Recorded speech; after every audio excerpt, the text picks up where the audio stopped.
Hola a todos, ¿cómo están? Hoy es martes 29 de noviembre y les doy la bienvenida al tercer capítulo de este podcast Macro Zona Sur, donde estamos como todos los martes con Eduardo Cretón y Sergio Yacaman. Hola Eduardo, hola Sergio. ¿Desde dónde me Hola, acompañan hoy? hola, Daniela, yo estoy acá en la región de la Araucanía, en la comuna de Victoria. Contento de estar ya en el tercer programa de Macro Zona Sur. Lo hemos dicho en los programas anteriores, agradecido siempre a la Red Lidero por el apoyo y por la visibilización que le está dando al conflicto que tenemos acá en la zona sur. Y contento porque además esta semana estaremos también ahí en Temuco con varios integrantes de la Red Lidero conversando sobre lo que está pasando en el sur y tratando de aportar algunas soluciones desde lo que es la perspectiva local. Así es, aprovechamos de saludar a todos los miembros de la red, especialmente de la Araucanía del Biobío, que vamos a estar con ellos este jueves también. Van a hacer Hola un tour Sergio. por las dos regiones. Van a estar en Conce primero mañana y el jueves vamos a tener el conversatorio en la Araucanía. ¿No? Muchas gracias por la invitación, muy contento ya en el tercero. Me siento como si estuviéramos grandes, ¿eh? Adultos ya casi con el tercer programa. Yo estoy en la comuna de Talcahuano, ahí en la región del Biobío, así que muy contento de estar de nuevo conectado. Muchas gracias. Bien. Desde la Araucanía y el Biobío nos acompañan entonces y vamos a aprovechar de hablar de nuestro indicador de violencia e impunidad de toda la semana, de esas dos regiones justamente.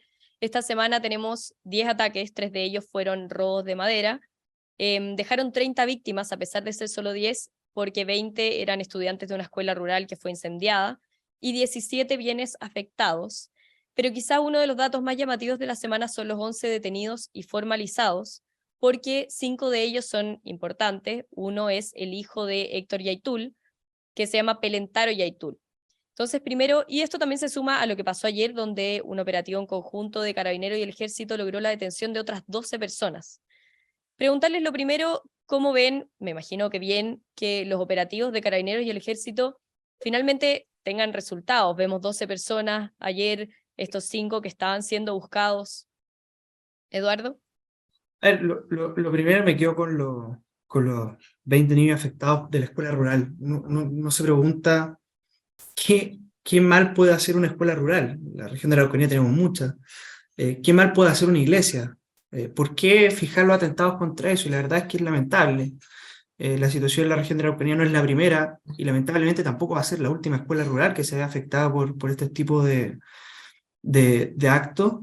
Y molesta porque Chile está viviendo una crisis en materia educacional. Hemos visto que la deserción en materia de educación es brutal. Hemos visto cómo se ha destruido la educación pública. Hoy día están rendiendo la PAES. Varios jóvenes, les deseo el mejor de los éxitos, pero probablemente lo que nos va a decir la PAES es que todos esos colegios que tenían muy buenos resultados, como el Instituto Nacional, y que han sido tomados por la violencia, van a empezar a tener malos resultados. Y por lo tanto, yo creo que hay una crisis en materia educacional muy grande y lo que a uno le da rabia es que los que hoy día están sentados en la moneda llegaron a estar ahí con el tema de la educación, era el gran tema. Y vemos que hoy día estamos pasando por la peor crisis en materia educacional de los últimos 30 años y un gobierno que prácticamente no hace nada, con una coalición que tiene alcaldes como Iracy Hasler, que no es capaz de aplicar siquiera la ley para evitar de que no se siga destruyendo la educación. Así que es muy lamentable que los atentados se enfoquen sobre todo a niños que muchas veces son mapuches y son vulnerables de nuestra región. Así que bastante lamentable. Y bueno, con respecto a este operativo en conjunto de la Armada y el Ejército, contento por los resultados que se están mostrando. Creo que se debe en gran medida, y lo hemos conversado también en este podcast, a la nueva ley de robo de madera que vaya que ha funcionado bien y que nos demuestra que cuando las cosas se quieren hacer, cuando se le entrega la herramienta al Ministerio Público, a las policías, para poder perseguir a estos tipos, las cosas empiezan a funcionar mejor. Así que ojalá tengamos más leyes como la ley de robo de madera, ojalá se hagan las mejoras a la ley de usurpación, a las mejoras que necesitamos a la ley de inteligencia y también a la ley antiterrorista, por supuesto. Sergio. Estaba esperando el pase gol, ¿no? Yo solo, nada, reforzar la alegría de poder estar en este tercer programa. Yo quiero transmitir que así como el libro llega a las regiones, yo no espero que la violencia no termine penetrando tan fuertemente Santiago. Yo lamento muchísimo el artefacto explosivo que hubo en Providencia en estos días. Es una muy mala señal, muy peligroso, muy delicado, y tiene que ver con que el terrorismo se está extendiendo a otros lugares del país. Y eso que atacamos con mucha fuerza acá, que se generó una receta de alguna manera que Eduardo destacaba con la ley de robo de madera, eso hay que enfrentarlo con decisión en todo el país, ¿no? Lo que se está haciendo en Biobío, que tiene una historia, que ha tenido buenos resultados, que se está procesando personas por la ley de madera, robo de madera, tiene que ser una señal muy categórica en el resto del país, porque no puede haber impunidad, tiene que haber sanciones y tiene que reforzarse la labor de las fuerzas de orden y seguridad. Entonces, si tú me preguntas, o sea, en esta primera pregunta yo quisiera poner el foco en que la situación, de hecho las encuestas igual lo dicen, ¿no? Cuando le pregunta a la gente cuál es su principal prioridad, a todos salen el tema de la seguridad, por lejos, ¿no? Entonces, urge que la clase política tome un acuerdo categórico que movilice al Estado completo, ¿no? Generando nuevas leyes, a propósito de lo que decía Eduardo, y también acciones ayúdenme, Ejemplificadora, ejemplificadora. ejemplificadora, porque si no vamos a encontrarnos en una cosa sin retorno. Y en ese contexto, de nuevo, decir que me parece muy notable, no tengo el dato fino, ¿no? Porque estoy sin un teléfono, de hecho estoy conectado al teléfono, de la sentencia que se abordó en el caso de Berkov, de Emilio Berkov, que había sido 13 detenido años.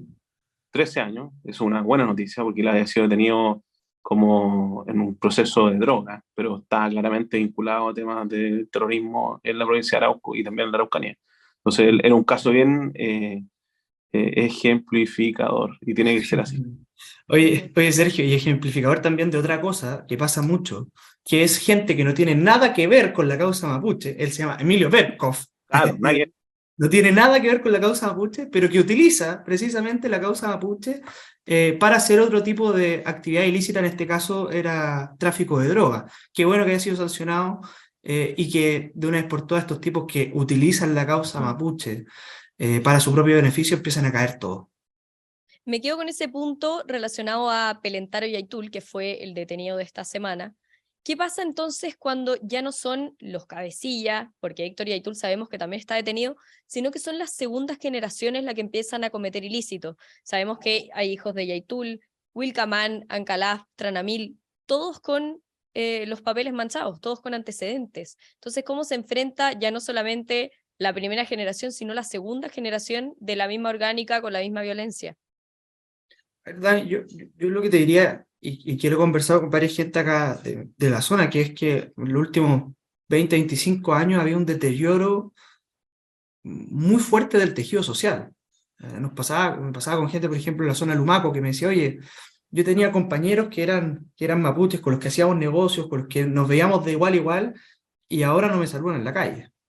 Y eso te demuestra que lo que ha ocurrido en los últimos 20 años es que el tejido social se ha ido corrompiendo y se ha ido instalando en el lugar donde habían relaciones de vecinidad, de amistad incluso, se ha ido instalando el odio y el resentimiento por causas que ninguno de los que hoy día vive en la región de la Araucanía es responsable. Y por lo tanto, lo que ha ocurrido en cierta forma es que estas primeras generaciones que tomaron decididamente, como la CAM, desde el año 97 a la fecha, la decisión de ir por la vía armada, por la vía violenta, lo que han hecho es sembrar odio y resentimiento también en las nuevas generaciones. Y eso termina produciendo que se pudra el tejido social y que incluso los jóvenes hoy día validen aún más la violencia incluso que las generaciones anteriores. Y eso es algo bien, bien complejo porque probablemente no vamos a ver todos los efectos en lo inmediato. Pelantaro Yaitul tengo entendido que tiene como 18 años, 19 años y ya está en esto. Ahora, solo para cerrar, la familia Yaitul y hay que decirlo con todas sus letras, es una familia de delincuentes. Ernesto Yaitul, otro hijo de Héctor Yaitul, detenido por un atentado incendiario, 2 delitos de homicidio frustrado, está siendo investigado por eso. Héctor Yaitul por robo de madera, usurpación y delitos contra la autoridad, y ahora Pelantaro Yaitul por quema 3 camiones y maquinaria, porte de armas, e incluso tuvieron retenido un trabajador por bastante tiempo. Entonces, la familia Yaitul es una familia de delincuentes. Sergio.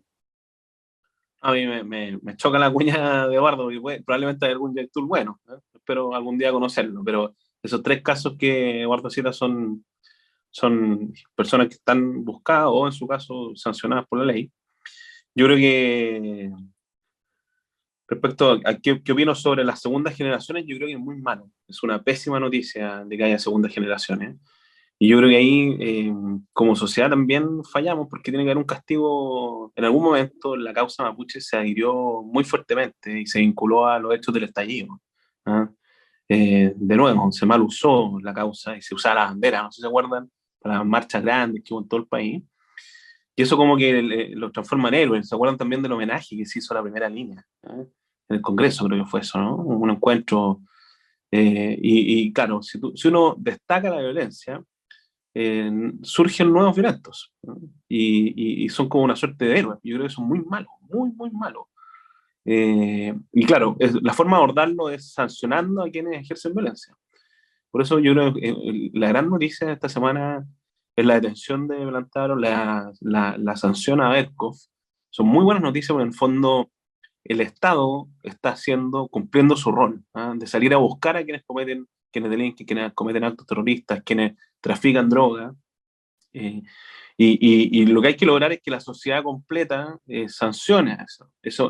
Eso también es muy relevante. Y las encuestas están mostrando también que el 82%, ¿cierto?, entiende que lo que ocurre en la Araucanía, esto lo hablamos en el programa anterior, no me rete Daniel después, pero entiende que lo que ocurre en la Araucanía es terrorismo, ¿ah? Entonces, ya hay un vuelco de la opinión pública donde estamos castigando esto, y eso es muy bueno para que no haya una tercera generación. Pues la primera y segunda generación de los que delinquen, que cometen terrorismo, tienen que terminar en la cárcel. Uh-huh. Y en este grupo específico, luego de que los detuvieron, los dejaron en prisión preventiva, comenzaron las presiones. Muchas veces hemos visto que los detenidos, los presos mapuche, presionan tanto para ser trasladados como para conseguir beneficios carcelarios. Lo vimos en el caso de los Tralcal, de culpables por el crimen Luxinger Macay, que les dieron salida dominical, siendo que no cumplían con los requisitos. Lo hemos visto en varios casos que luego de una huelga de hambre y de presiones o incluso atentados dejando lienzos reivindicatorios, permiten sus traslados a centros de educación y trabajo, que sabemos que son cárceles mucho menos cerradas que una cárcel tradicional. De hecho, ellos ven su propia libertad dentro de estas cárceles. Entonces, ¿cómo estas presiones, y a la que se suma Héctor y Aitul, cómo ven que estas presiones logren ellos conseguir beneficios, siendo que tienen crímenes que no deberían ser para darles beneficios a ellos? Yo lo primero que se me viene a la mente cuando se toca este tema es que los mismos que criticaron toda su vida los beneficios de Punta Peuco, muchas veces defendieron los beneficios a supuestos presos políticos para ellos, para presos mapuches, por pertenecer a una etnia. Y esto es bien fuerte porque ley pareja no es dura. Y si nosotros queremos que no exista una tercera generación, como decía Sergio Yacaman, hay que aplicar la ley. Y la ley se tiene que aplicar siempre. Lo que ocurre con este gobierno es que ha habido una especie de discrecionalidad al minuto de aplicar la ley. Lo vimos también a raíz de otro tema que afecta directamente a la región, a la macrozona sur, que tiene que ver con el paro de los camioneros. A los camioneros se le aplica la ley de seguridad interior del Estado, pero cuando le pregunto si aplica la ley terrorista contra los que queman los camiones, el gobierno no dice nada. Y por lo tanto acá hay una especie de aplicación a discreción de la ley. Yo creo que nadie puede tener un beneficio por pertenecer a una etnia. De hecho, es una de las cosas por las que más peleamos al interior de la Convención Constitucional y por las que más peleamos en contra de la idea de la plurinacionalidad, que es ley pareja, no es dura. Si usted cometió un delito, paga. Y paga sin tener ningún tipo de beneficio por su apellido, por su pertenencia en un pueblo, paga como un chileno común y corriente que cometió un delito y que tiene que cumplir una sanción. Y para eso la autoridad tiene que ser intachable, en aplicar la ley de manera pareja, sea quien sea. De hecho, Contraloría, para darle el paso a Sergio, Contraloría emitió un dictamen hace unos 10 días donde echaba pie atrás a esta medida de que hacer, o sea, ese tipo de protestas de la huelga de hambre no era una conducta grave para los mapuches versus para un reo común, por ejemplo. Muy bueno lo que se ha Contraloría, muy bueno. En el fondo, de nuevo, el Estado está actuando en consistencia, ¿eh? Lo que señala Contraloría va a inhibir que tengan esta suerte como de premio, ¿eh? Por decir que están en huelga de hambre. Muchas veces esas huelgas de hambre, por lo demás, eran bien dudosas, digamos, ¿eh? Entonces, pero no está bien usar eso para obtener beneficio. El Estado no puede rendirse frente a un chantaje de ese tipo, ¿eh?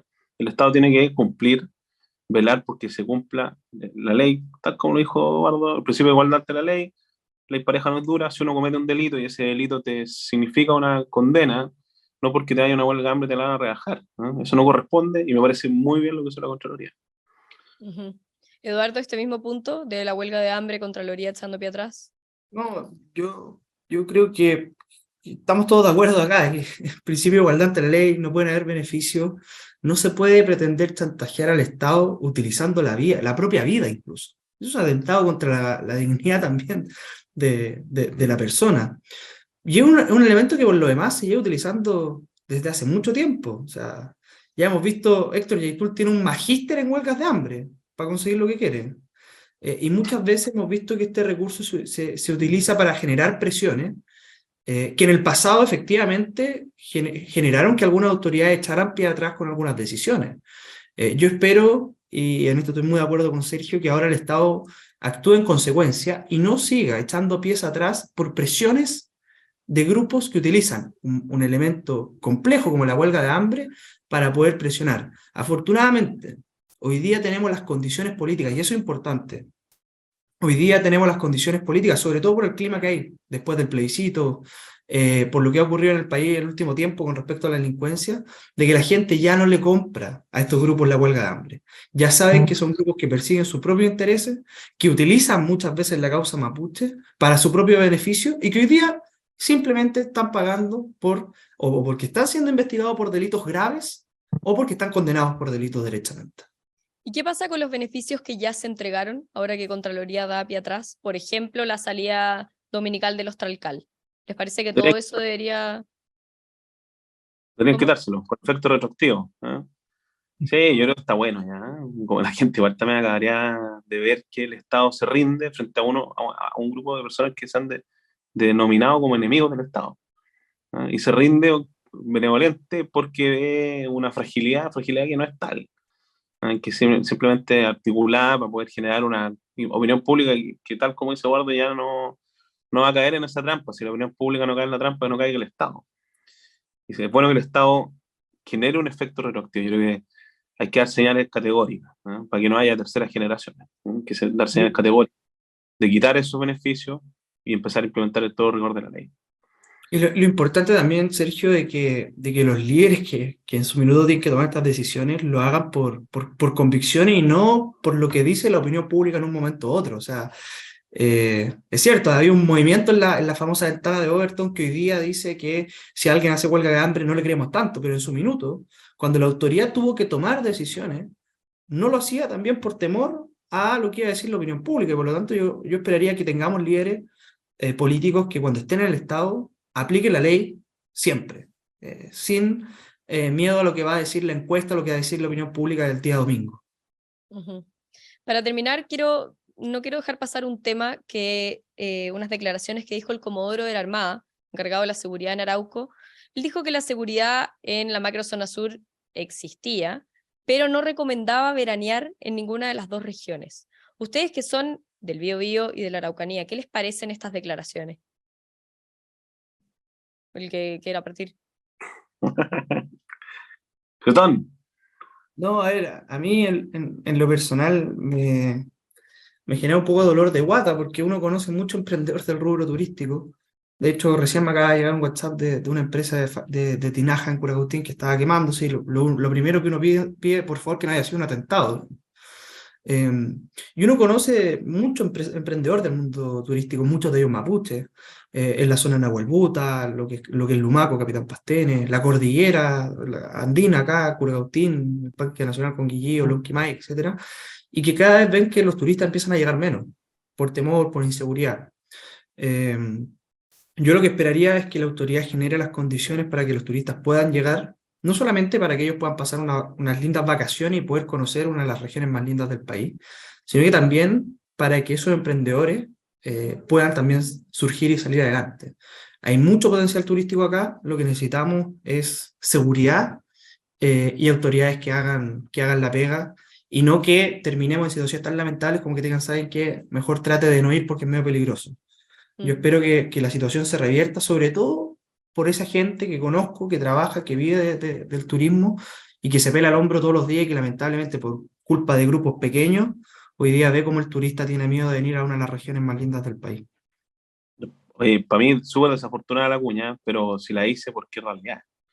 Y creo que lo que debe ocurrir después de esa cuña es que hay una reunión de urgencia en los equipos de seguridad, tanto en la Araucanía como en el Biobío, de la macrozona, para tomar medidas especiales.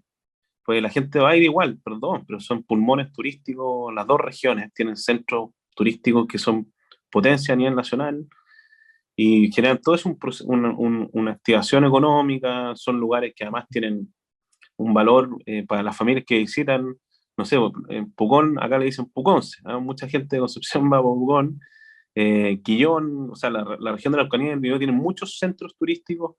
Me parece que la cuña es desafortunada desde el punto de vista de contarla, pero si la dice el Comodoro es porque es así. Y lo que debiese ocurrir y gatillarse son medidas especiales, que permitan que las familias que van a esos centros turísticos puedan tener sus vacaciones como tradicionalmente lo son. No podemos sembrar el miedo también desde la autoridad. La autoridad tiene que dar seguridad y yo lo entiendo como un clamor de entreguen más atribuciones, robustezcan nuestro equipo, entreguen mayores equipamientos, porque de esa manera va a poder evitarse cualquier tipo de accidente, atentado, y las familias van a poder disfrutar de las vacaciones. Bien, Eduardo Cretón, Sergio Yacaman, muchas gracias por estar un nuevo martes con nosotros en el podcast Macro Zona Sur, y también a todos quienes nos están viendo, muchas gracias por su sintonía. Que estén muy bien. Chao, chao, gracias. El Líbero, la realidad como no la habías visto.